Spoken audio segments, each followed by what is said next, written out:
Hi, welcome to Fresh Waves. I'm your host, Bren Masson. Today, we're going to be talking about snow. Not in a good way, but snow that we have to shovel, snow that we have to move, snow that we have to navigate through. And we're going to have as our guest, Dr. Meagan Lynch. She's a chiropractor in Stouffville for Stouffville Natural Health Clinic, and she will tell us all kinds of good tips for navigating through the coming weeks, let's hope not months, of winter. We've had a big snow event recently here in Stouffville, and it really does pay to know how to shovel the snow properly. And I know that sounds ridiculous, but hey, heart attacks increase during a snow event. Slips, falls, sprains, strains, backs that are put out from shoveling the snow. All of this happens, which makes doctors' offices, chiropractors, and other practitioners full to overflowing. So let's try and prevent these accidents from happening by giving a little bit of thought when we go outside to shovel the snow. Things like pushing the snow forward instead of maybe throwing it over your shoulder. How about wearing the proper footwear? Perhaps the high-heeled boots are good for wearing to the club, but they're not great to shovel the driveway in. And we'll learn how we can do exercises throughout the year that strengthen our core, which helps to support our back. We'll also learn little tips about how to strengthen our ankles so that if we do slip, that the muscles around our bones hold the joint in place and we're less likely to suffer a strain or a sprain. We're also less likely to break a bone. And this is really important, not just for seniors, but for all ages. Winter can be challenging. So let's find some tips to make it easier for us to navigate the coming months of winter. Our guest, Meagan Lynch, on Fresh Waves. I hope you don't think that every time you invite me, it's going to be forecasting snow the next day. No, but it seems to I don't have that gloom about me. You have no responsibility of what's going to happen tomorrow. That's good. Thank you for relieving me of that tension straight away. I appreciate that. Although I bet when there is a lot of snow around, you get busy the week after. It is true, yes. Yeah, you probably get very busy. I know that physiotherapy gets busy about 4 to 6 weeks after, when people are starting to come out of the casts for the broken ankles, broken wrists. Yeah, because even the slips and falls, even this past week, even though we've had no snow, there's been quite a bit of ice. Lots of ice. And that's really dangerous for a lot of people. Oh, definitely, yeah. I even say to the kids, it's not just the ice that you see ahead of you. When you open the car door to step out, take a look straight down. There could be ice right in front of you, right in front of you. And sometimes just that little skiff of snow is hiding it, and you don't notice it. And that's the most slippery, I find, with that little bit of snow on the top. Ooh. Oh, yeah, it gets me every time, yeah. Does it, Jay? Yeah. I know you have issues with the snow, and that's right. Yeah, my balance isn't good, and being on ice makes it even worse. So. Yeah. Now, are there tricks to being able to walk on slippery surfaces? You don't take the big giant strides. I know that for sure. Yeah, there's a couple things to think about ahead of time, especially. I mean, there's the obvious things like your choice of footwear. So the spiked high heels would probably not be advisable. The heels might not be advisable, but also nowadays a lot of people are wearing moccasin type shoes too. Even you see that a lot that don't really have any tread on it. No. So then you're not getting any traction there either. So choosing footwear that does have some kind of tread, and you might stick a little better to the ice instead of sliding right out. But some of the most important things involve balance, strength, and stability. Yeah.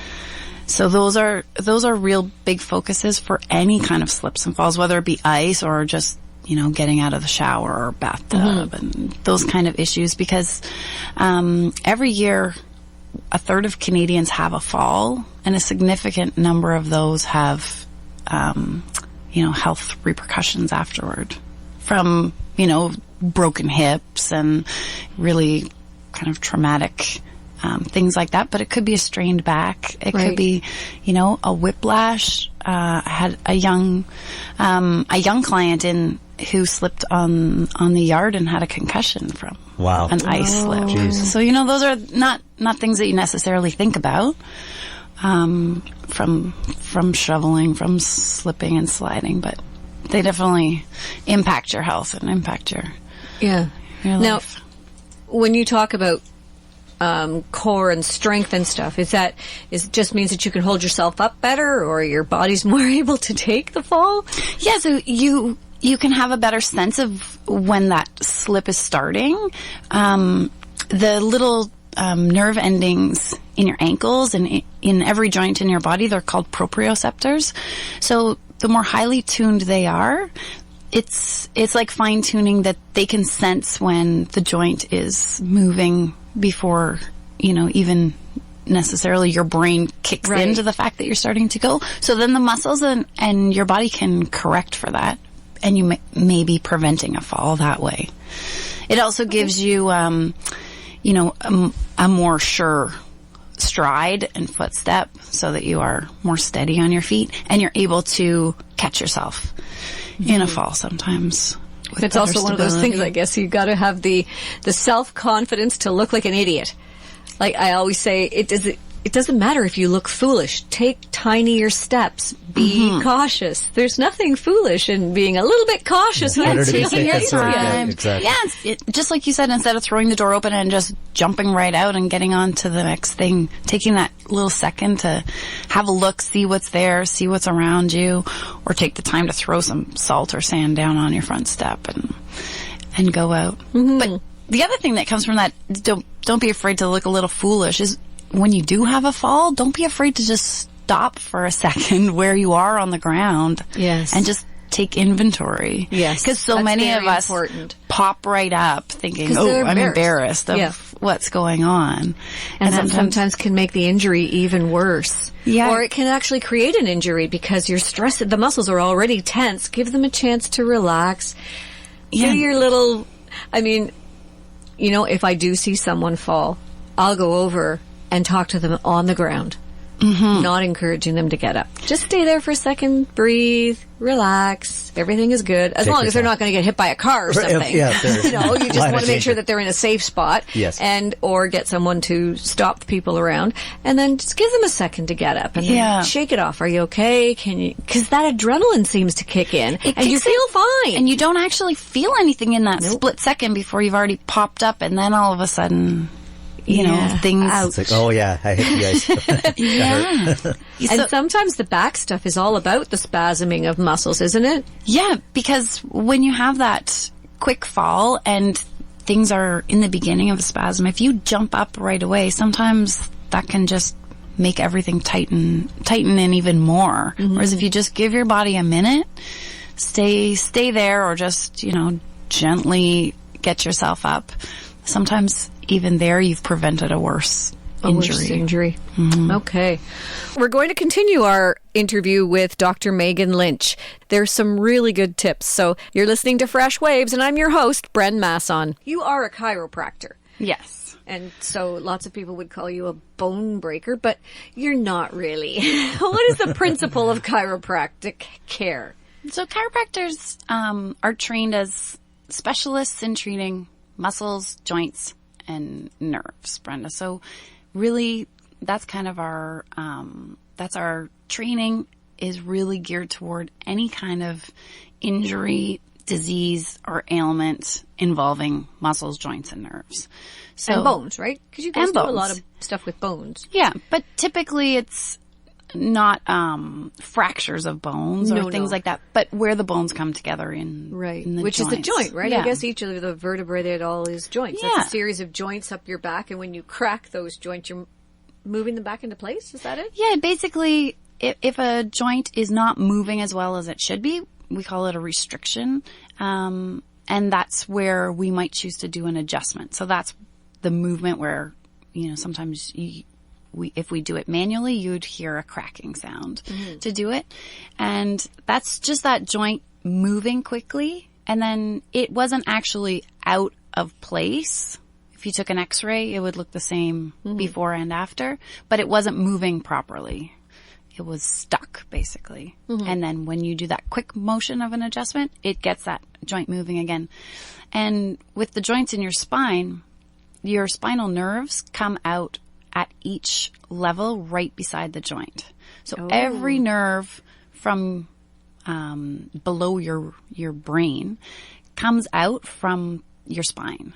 So whenever you have a restriction or an irritation problem along your spine, oftentimes it's impacting the nerves, because if that joint gets irritated, the nerve that lies right beside it also gets irritated. So sometimes that means the muscle gets tight because the nerve supplies the muscle, tells it to tighten.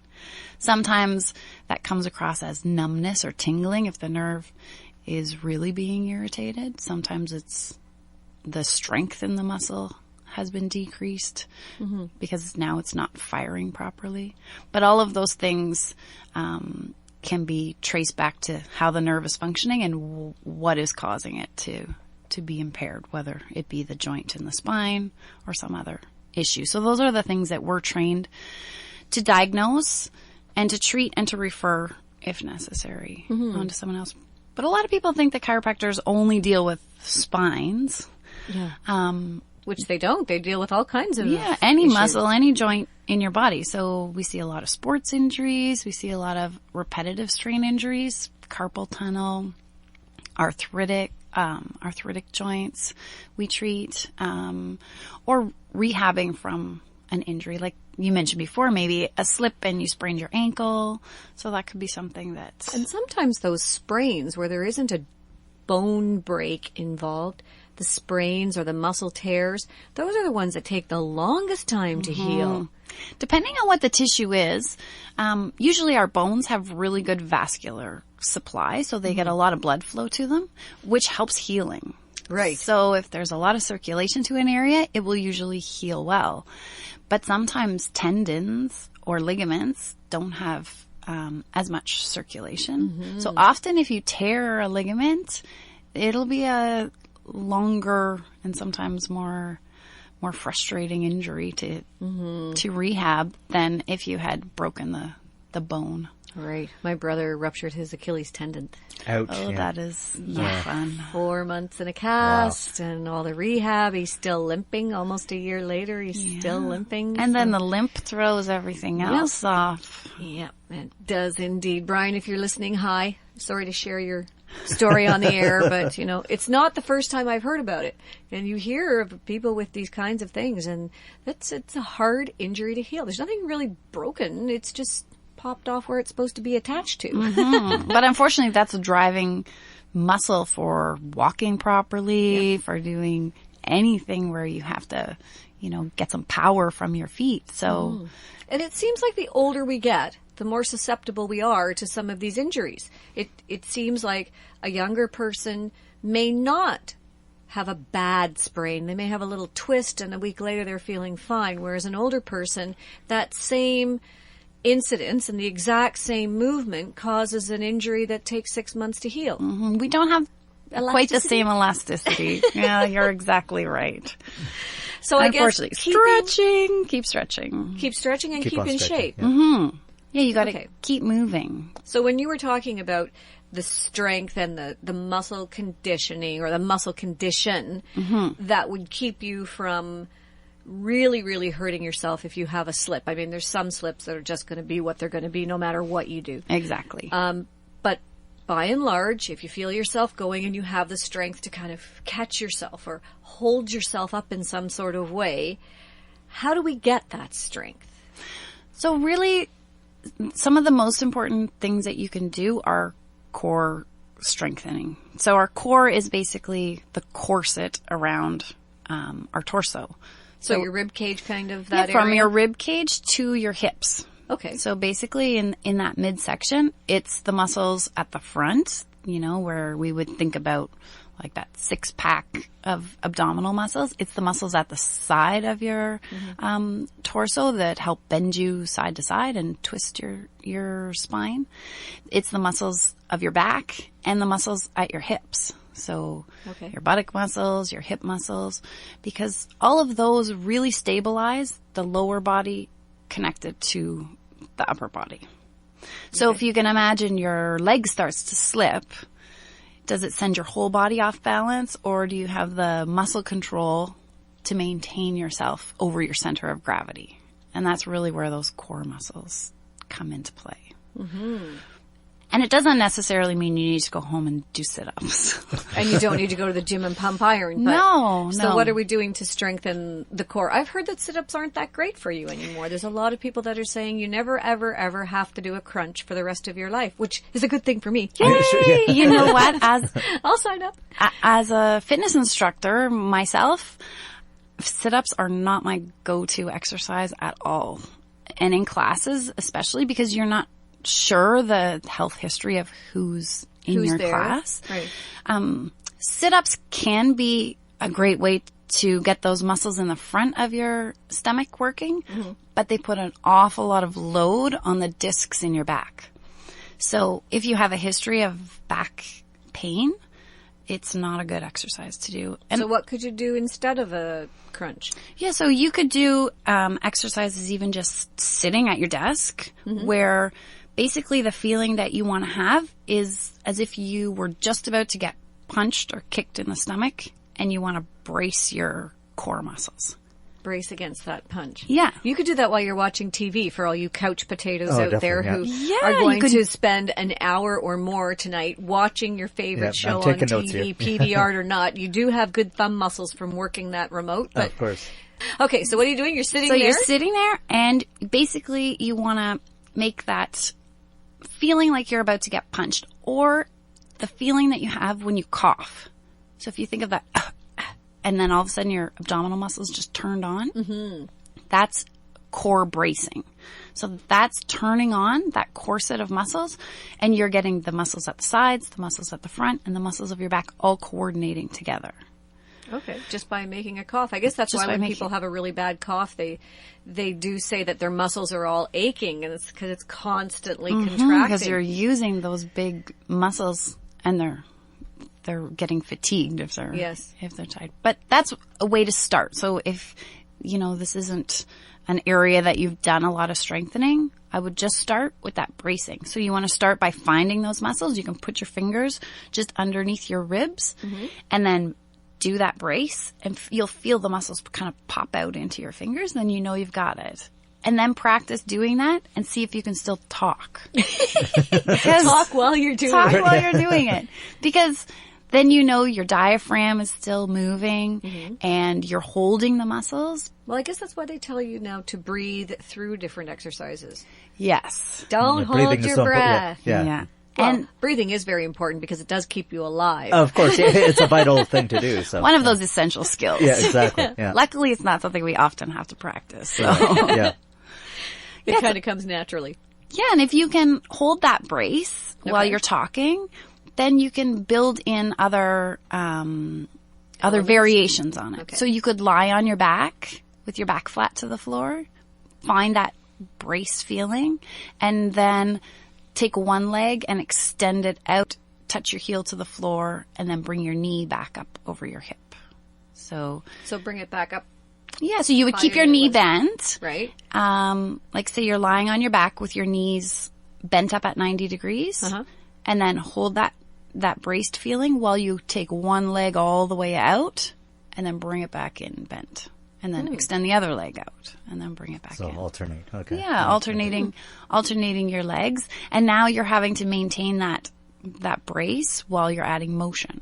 Then once you get good at that, you can add the opposite arm going over your head. And So getting the whole body into it. yeah, right. and then you're just adding more layers and getting more muscles recruited.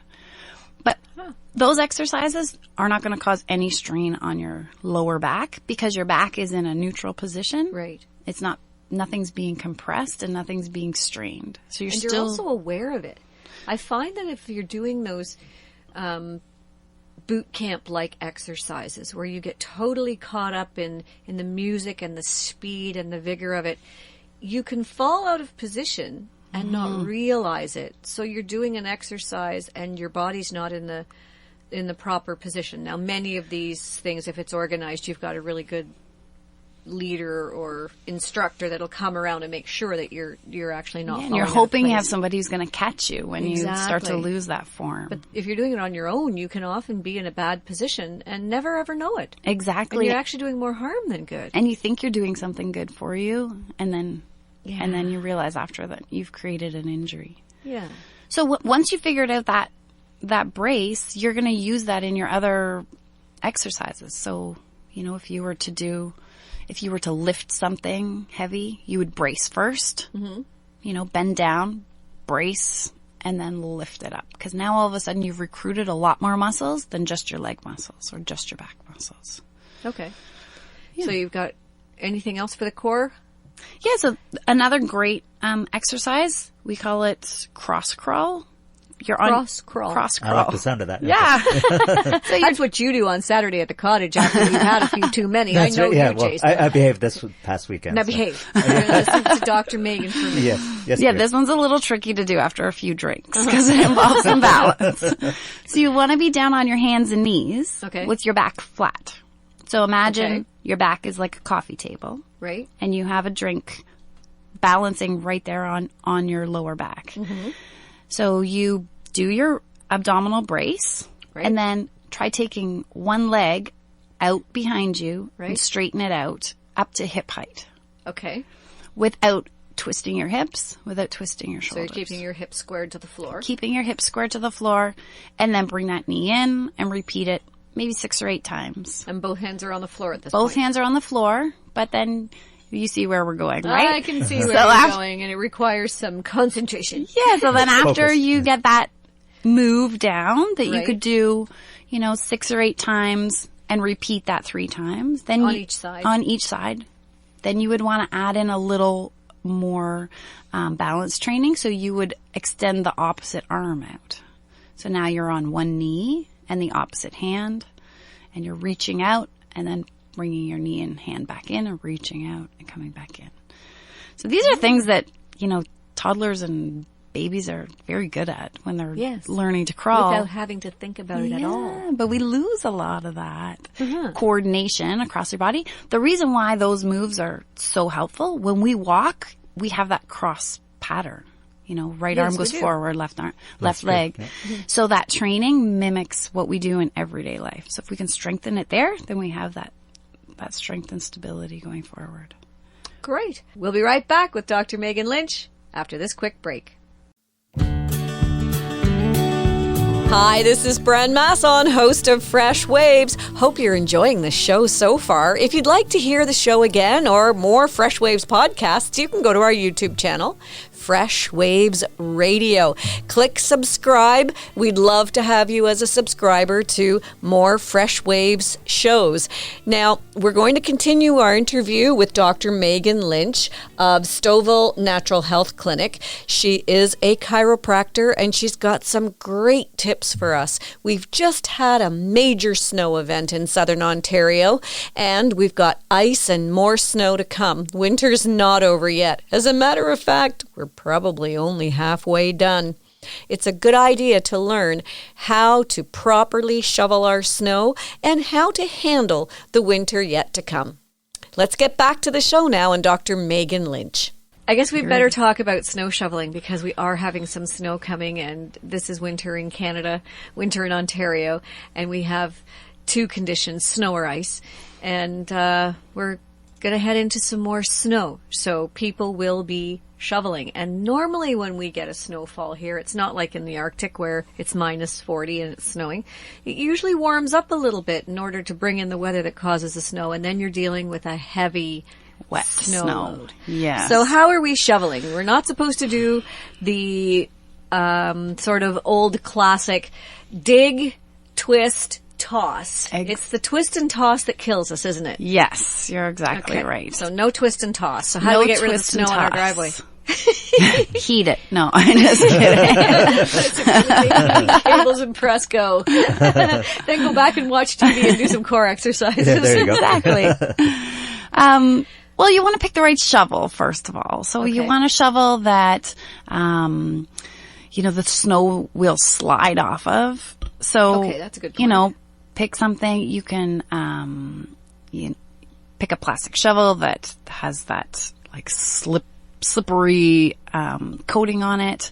Or if you, have a metal shovel, then make sure that sometimes you may even spray it down so that that's a good idea. Yeah, great idea. Yeah, so that it the snow does slide off of it more easily. There's nothing worse than doing all the work of picking up the snow and then you have to like shake the shovel off to actually get the snow off of there. So make sure you pick the right shovel. Right.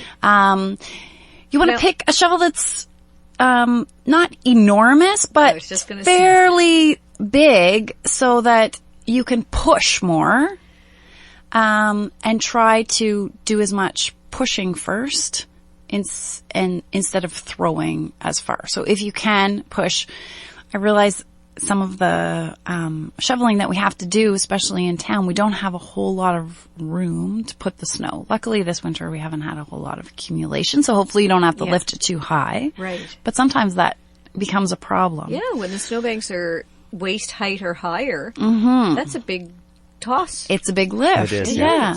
So you want to try to push forward as much as you can and then line up to where you're going to throw it to so that you're not tossing it back over your shoulder or even tossing it out to the corner because the discs in our spine that provide the cushioning between the vertebrae, they're really susceptible to a bend and twist motion. So in that motion, they really weaken. So a disc herniation or a disc bulge is not something that I would wish on anyone.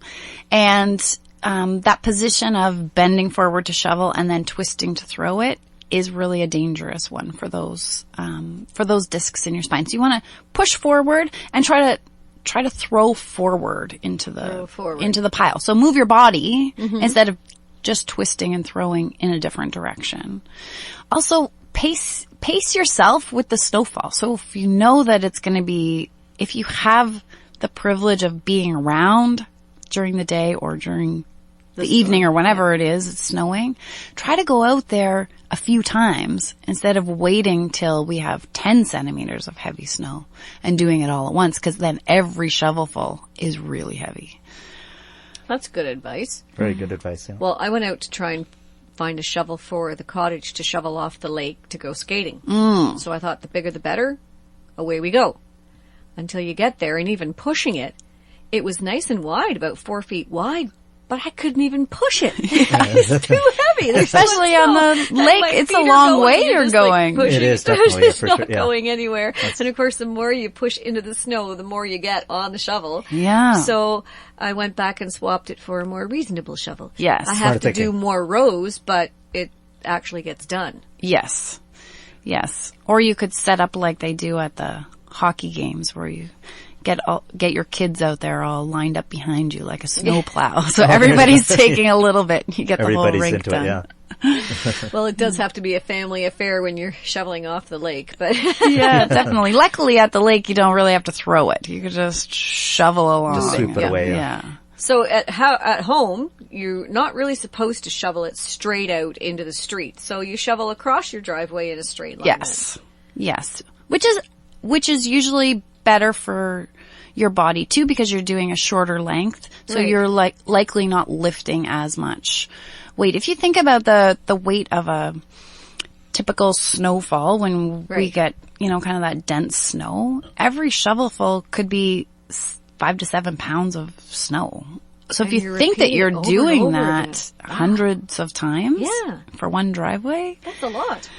Yeah. And then if you get snow, more than a day in a row, it's no wonder that we're feeling it. If we said, let's go to the gym and we'll work the exact same muscles 200 times with, an 8-pound weight. Nobody would ever do it. You wouldn't do it, right? Nobody would ever do it. Yeah. So say you do feel it the next day. You wake up, you've shoveled the driveway, you've done everything that you were supposed to, but you're still feeling stiff. You've got sore muscles from doing that whole driveway.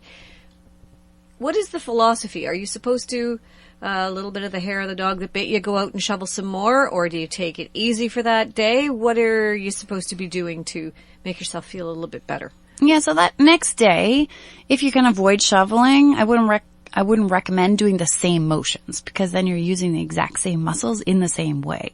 Okay. I would get your body moving. So if you could go for a walk, if you could do something that you enjoy, because when our muscles are tense and sore, they usually have a buildup of lactic acid in them, which is kind of the byproduct of muscles working hard.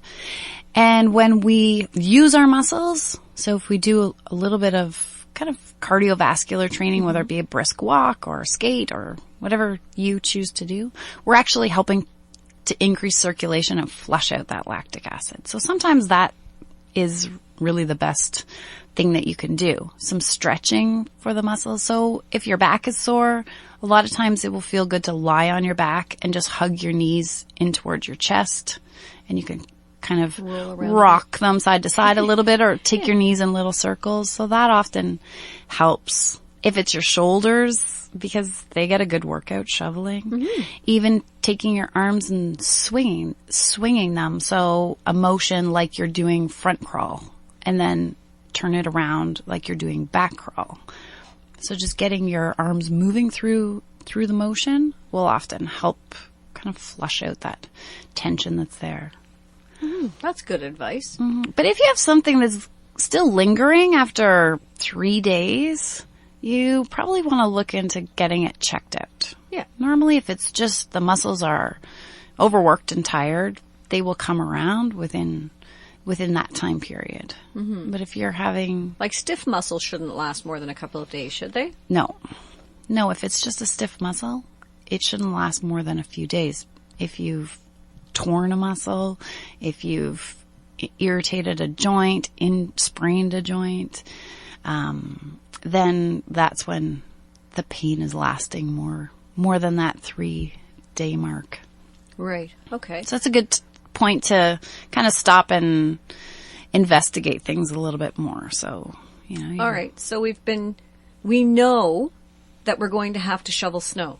Yes. I mean, unless we can afford to pay somebody to do it, or unless some little kid comes running down the street offering to do your driveway, which they don't seem to do very much anymore. No, I might it doesn't add. happen. Yeah.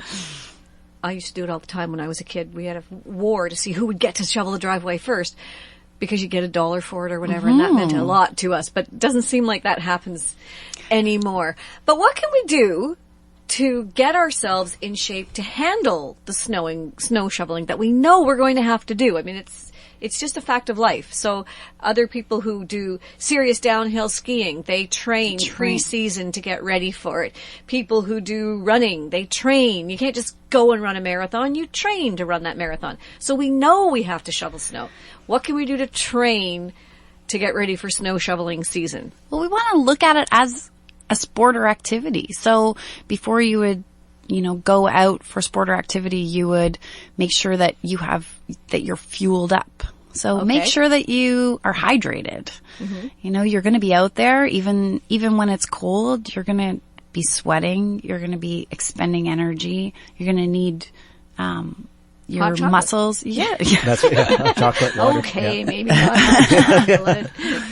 So you want to be hydrated before you go out. You want to have something, to eat that's going to give you some energy for the strength work that you're going to be doing. So that's some prep ahead of time. Right. We already talked about choosing the shovel and kind of your technique of doing it. Should you stretch before you do it, maybe? Yeah, it's good to do.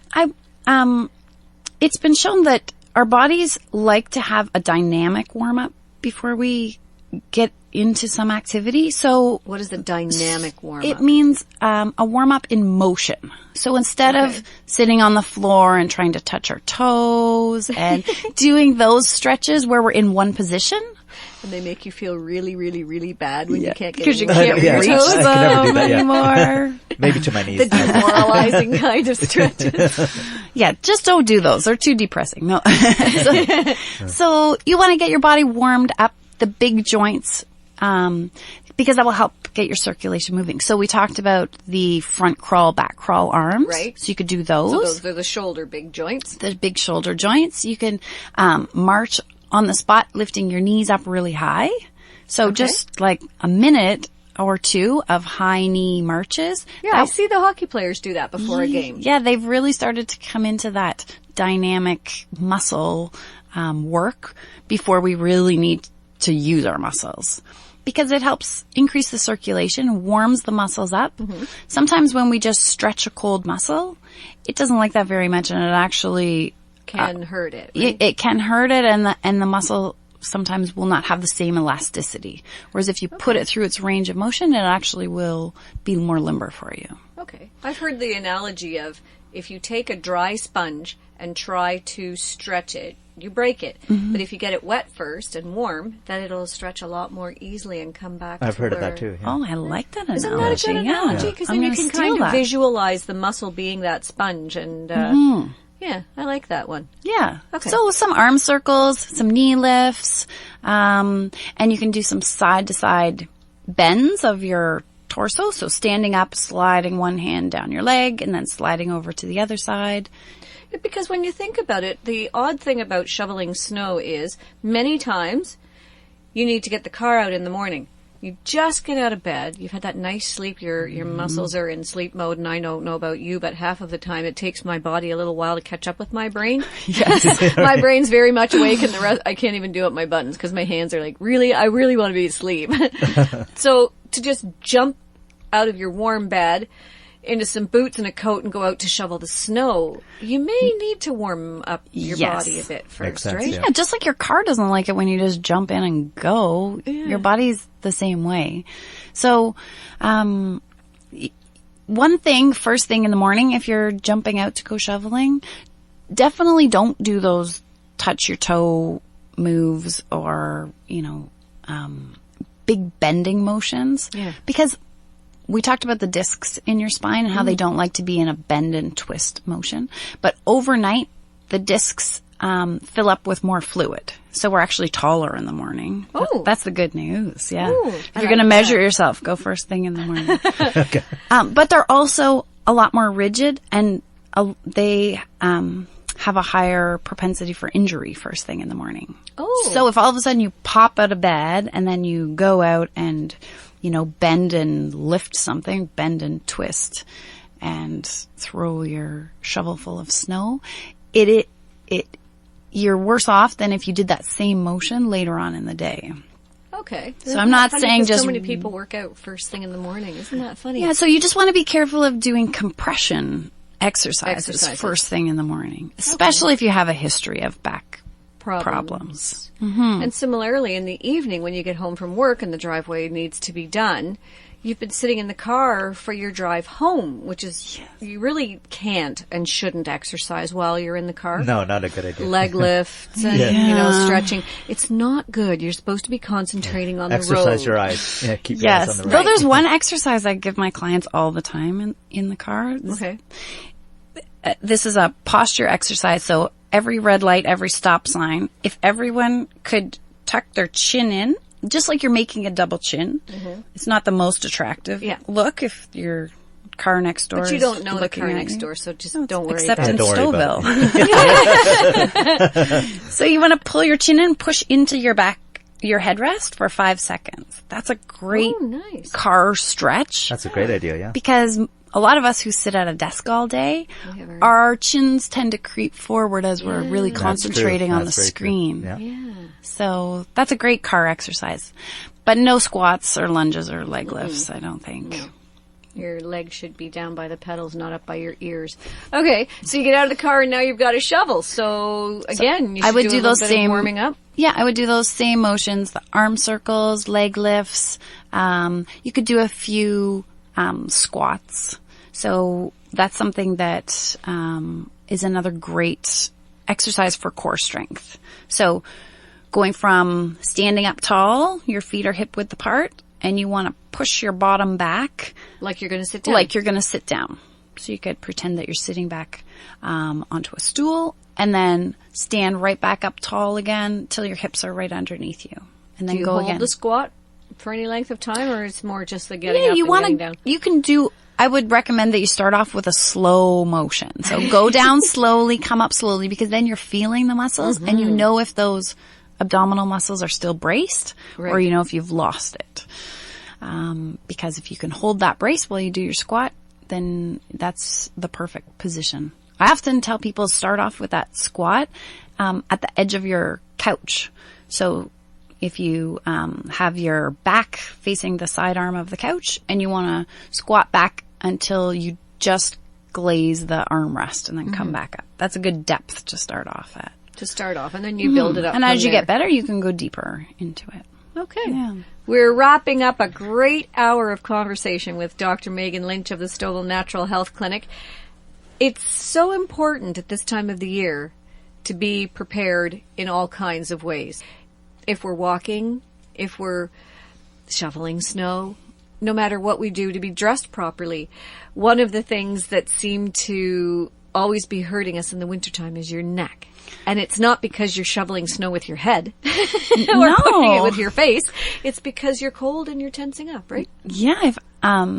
You really see this a lot in the wintertime. Sometimes it's from being outside, but sometimes it's also in offices where, you don't always know what the temperature is going to be like in the wintertime. And offices right? are designed for men who are wearing an undershirt, a dress shirt, and a suit jacket.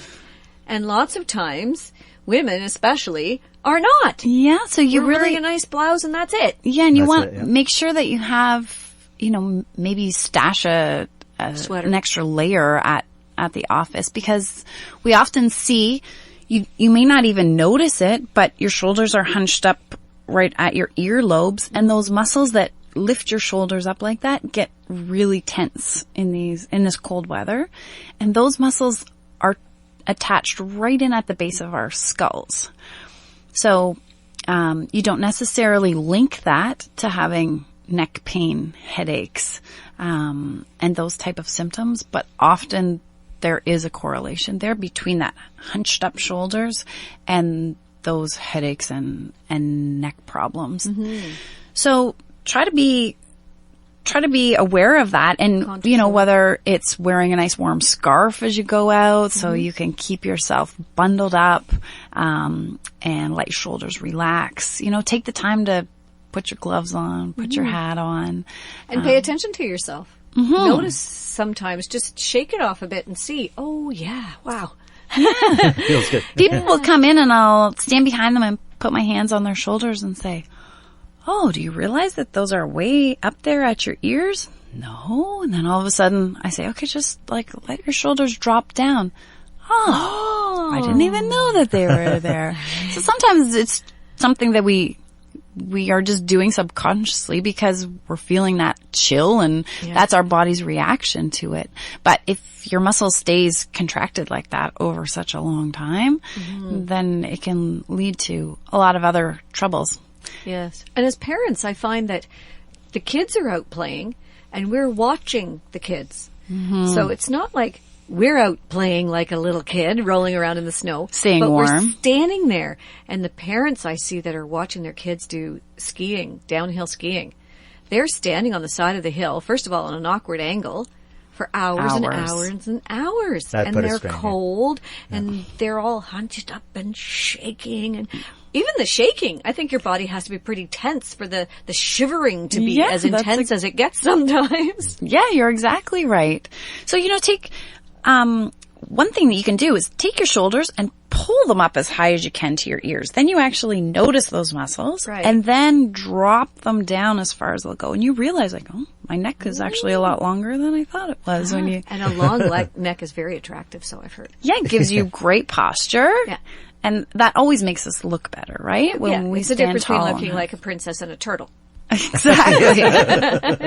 Another great analogy. Well done. I see a Disney film in the making, The Princess and the Turtle. Oh, there you go. Yeah, good title. Saved by the day by a chiropractor. Is that it? But that shrugged shoulder, it's also a bit of an epidemic in our society because so many of us are on our phones, texting, on electronics so much of the day too. So we're holding our arms up front. Those muscles are having to work. So it's not just the cold months that we have to think about it. Sometimes you need all year round. Yeah, check your positioning and really work on squeezing the bottom of your shoulder blades together.